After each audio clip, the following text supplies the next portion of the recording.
Where can I find early alt scene demo tapes?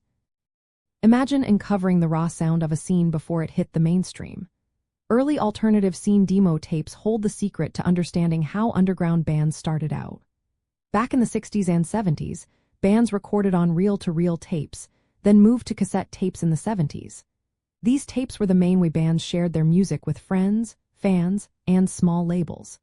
The cassette scene grew because of the DIY ethic of punk, making it all about raw, unpolished energy. The original way to find these tapes was through mail-based tape trading networks. Fans and bands would copy tapes using simple cassette-to-cassette dubbing machines and send them through the mail. Sometimes, they traded tapes via fanzines or photocopied catalogs that listed available recordings. Small record stores like Rough Trade in the United Kingdom or Falling Records carried these tapes. Bands often made copies of their demos in exchange for a blank tape and a self-addressed envelope. Small independent labels like Falling Records, Sterile Records, Third Mind Records, and Snatch Tapes helped distribute these recordings driven by passion rather than profit. Today, tracking down early demo tapes is easier than ever. Online auction sites and vintage music marketplaces often list original cassettes from the underground scene of the 80s. Discogs, the popular online database and marketplace, has detailed listings of demo tapes, including prices and availability.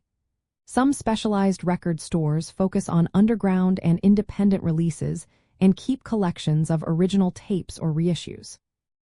Streaming platforms and digital archives are also digitizing these recordings, making them accessible without needing the physical cassette. YouTube channels dedicated to underground music history sometimes feature full demo recordings with background stories. Platforms like Bandcamp also host reissues or digital versions of classic demos from the alternative scene. Joining collector communities can lead you to rare recordings. Online forums for underground music often have members buying, selling, and trading demo tapes. Social media groups dedicated to cassette culture and vintage music connect enthusiasts who can point you toward specific releases. Local record shops in big cities often have knowledgeable staff who can help you find hard-to-get demos or suggest similar recordings. From about 1986 onward, compilation tapes became a great way to hear bands you read about in fanzines or heard about from friends. Many compilations featured tracks from various artists, making it easier to discover new bands. Record labels have also released retrospective compilations that gather classic demo tracks, making them available in modern formats.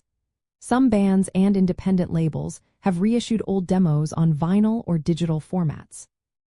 Contacting artists directly through their websites or social media can sometimes lead to finding their earliest recordings. Independent labels that originally released these tapes often keep back catalogs or can point you to official reissues. Finding early alternative scene demo tapes is like a treasure hunt. It involves checking online marketplaces, joining collector groups, visiting local record shops, and keeping an eye out for reissues. These recordings are still out there, waiting to give you a glimpse into the very beginnings of some of your favorite underground bands.